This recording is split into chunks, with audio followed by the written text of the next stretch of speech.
ইউনূস যদি বিপ্লবী সরকার গঠন করত তাহলে আমেরিকায় তার ফাঁসির দাবিতে কেউ দাঁড়াতে পারত না। ডক্টর ইউনূস বিপ্লবী সরকার গঠন করেনি বিধায় ওইখানে ফাঁসির দাবিতে তাকে নিয়ে মিছিল করতে পারছে আমেরিকায়। যদি সত্যিকার অর্থে এই সরকারে 10 জন বিপ্লবী থাকতো, তার পিছনে ওই বিপ্লবীদের পিছনে লক্ষ লক্ষ মানুষ থাকতো, এবং সেটা হতো ডক্টর ইউনূসের শক্তি। আজকে ডক্টর ইউনূস বিপ্লবী সরকার না হওয়াতে আমেরিকাতে তার বিরুদ্ধে মিছিল হওয়ার সাহস পাচ্ছে। যদি বিপ্লবী সরকার হতো তাহলে ওখানেও আমাদের বিপ্লবীরা আছে, তারা তাদেরকে প্রতিহত করত। আজকে তারা কেন প্রতিহত করছে না? কারণ আসিফ নজরুলরা দীর্ঘদিন ক্ষমতায় থাকার আগ্রহ পোষণ করছে, বা তাদের আকারে ইঙ্গিতে বোঝা যাচ্ছে তারা দীর্ঘদিন ক্ষমতায় থাকতে চায়। এইটাকে যারা বিপ্লবের অংশ তারা ভালোভাবে নিচ্ছে না। কেন ভালোভাবে নিচ্ছে না? কারণ আওয়ামী ডিসিদেরকে নিয়োগ দেওয়া হয়েছে, আওয়ামী সচিব আমাদেরকে নিয়োগ দেওয়া হয়েছে। তো আপনি আওয়ামী সচিব আমাদেরকে নিয়োগ দিবেন আর বিপ্লবের যারা অংশীদার তারা আপনাকে সাপোর্ট দিয়ে যাবে, এটা তো হতে পারে না। এইখানে যে কার্যক্রমগুলো শুরু করেছে তা আমরা যারা বিরোধী রাজনীতি দীর্ঘদিন ধরে কষ্ট করেছি, আমাদের বিরুদ্ধে কার্যক্রম শুরু করেছে। এই বিরুদ্ধে কার্যক্রম যদি শুরু না করত, যদি সহজ সরলভাবে একটা প্রস্তুতি নিত যে জরুরি সংস্কারগুলো করে তারা একটা সুন্দর নির্বাচনের দিকে যেত, তাহলে আজকে আওয়ামী লীগ ওখানে ফাঁসির দাবিতে মিছিল করতে পারতো না। দেখেন, আজকে সেনাপ্রধান এখানে বক্তব্য দিল 18 মাস ক্ষমতায় থাকবে, বা 18 মাস পরে নির্বাচন, বা এর মধ্যে নির্বাচন। এই কথা যদি বলে তাহলে সেনাপ্রধান যদি আমেরিকা যায়, আমেরিকাতে বাংলাদেশি নাগরিকরা তাকে সমর্থন করবে? বলেন। ডক্টর ইউনূস যেদিন শপথ নিল, ওই শপথের আগেই আসিফ নজরুলরা ইঙ্গিত দিয়েছিল তারা অনেক দিন ক্ষমতায় থাকতে চায়। এই অনেক দিন ক্ষমতায় থাকতে চাওয়ার কারণে আসিফ নজরুলরা, ডক্টর ইউনূস সাহেবরা যেদিন শপথ নিল সেই দিন শপথ অনুষ্ঠানে তেমন লোক হয় নাই। বাহিরে মাত্র 250 থেকে 300 লোক ছিল। আমাদের সঙ্গে আমাদের যে ভাইরা গিয়েছিলাম আমরা দেখেছি। তাহলে একটা সরকার বিপ্লবের মাধ্যমে গঠিত হচ্ছে, সেখানে কেন 250-300? এই বিপ্লব সত্যিকার অর্থে যারা ঘটাইছে তারা মন খারাপ করছে, গোসা করছে, তাই ডক্টর ইউনূসের শপথ অনুষ্ঠানে তারা যায় নাই। যে জনগণ বিপ্লব করছে তারা যায় না, তারা আগ্রহ পায় নাই, তাদের মধ্যে আকাঙ্ক্ষা উৎকণ্ঠা ছিল না। ওই ফেসবুকে কিছু মানুষ আইসা বলবে যতদিন ভাল লাগে থাকুক।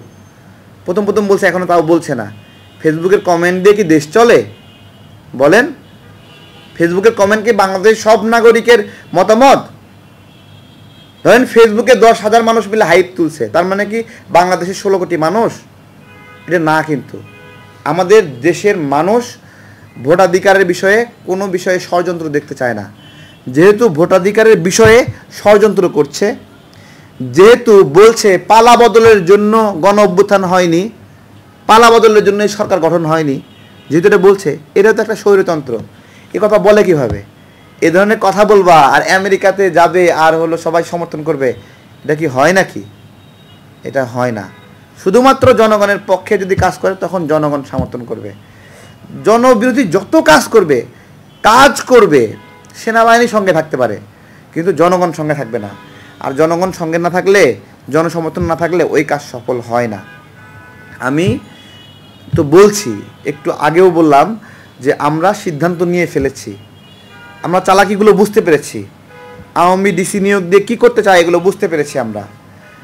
এই যে আওয়ামী সচিব আমরা নিয়োগ পাচ্ছে বুঝতে পারছি আমরা। আমাদের দীর্ঘ সংগ্রামে অসংখ্য অফিসার ওএসডি হয়ে আছে, তারা পুনর্বাসিত হচ্ছে না এখনও, আমরা বুঝতে পেরেছি।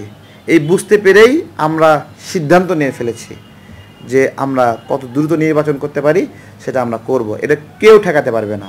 ঠেকাতে চাইলেই তার অস্তিত্বই বিলীন হয়ে যাবে। দুদক এখনও হাসিনা চালাচ্ছে কি? আমার প্রশ্ন। দুদকের শরীফ ভাইকে এখনও ফিরায় আনা হচ্ছে না কেন? কেন ফিরায় আনা হচ্ছে না? এই লোকটা দুর্নীতির বিরুদ্ধে যুদ্ধ ঘোষণা করেছিল, এটাই কি তার অপরাধ ছিল? হ্যাঁ, হাসিনার দৃষ্টিতে অপরাধ। এটা কি আসিফ নজরুলদের দৃষ্টিতে অপরাধ? হ্যাঁ, কতদিন লাগবে? চোখ পড়ে না, দৃষ্টি পড়ে না, কেন দুদকের শরীফ ভাই যেটা করেছিল, পৌঁছাইতে পৌঁছাইতে সে হাসিনা পর্যন্ত পৌঁছায় গেছিল।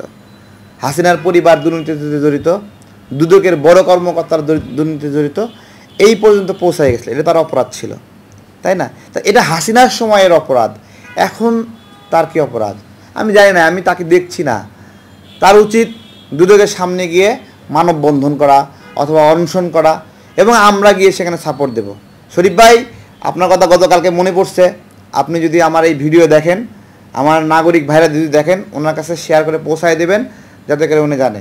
আপনি যে কোনো দিন আমাদেরকে জানাবেন, দুদকে যাবেন, আমরা সেখানে আপনার পদায়নের জন্য যুদ্ধ ঘোষণা করব। দরকার হলে আরেকটা বিপ্লব হবে। আমাদের আরেকজন পুলিশ অফিসার ছিল, আপনারা জানেন, টিপকাণ্ডে একজন পুলিশ অফিসার ছিল, তাকে এখনও চাকরি ফিরিয়ে দেওয়া হয়নি কেন? কতদিন লাগবে?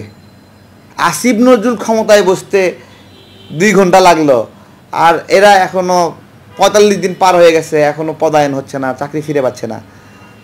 হাসিনার ফ্যাসিজমে হাজার হাজার মানুষ চাকরি বঞ্চিত ছিল, তাদের কি অবস্থা? সব নিয়োগ ভাগ বাটোয়ারা তো হয়েই গেল, সচিবরা নিয়োগ পাইয়া গেল, ডিসিরা নিয়োগ পাইয়া গেল।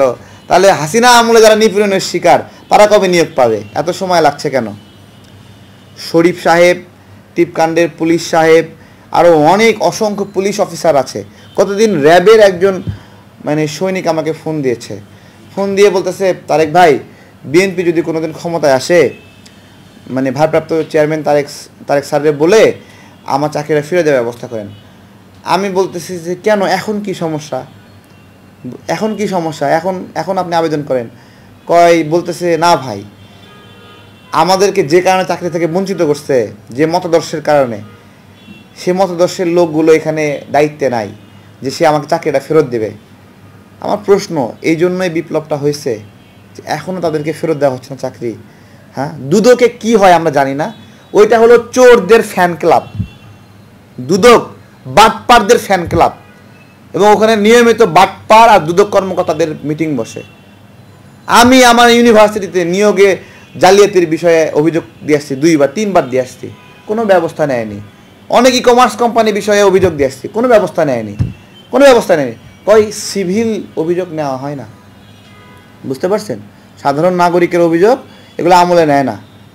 তা কিসের জন্য? দুদকের কাজ কি আসলে বলেন?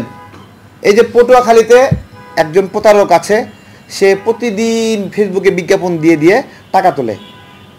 হ্যাঁ, 313 কি যেন প্রপার্টিজ নামে একটা প্রপার্টিজ সংখ্যা দিয়ে ফেলেছে, 313 নাকি এরকম 313 প্রপার্টিজ নাম দিয়েছে। হ্যাঁ, সে গত 3 বছর ধরে প্রতিদিন বিনিয়োগ নেয়, যে আপনারা বিনিয়োগ করেন।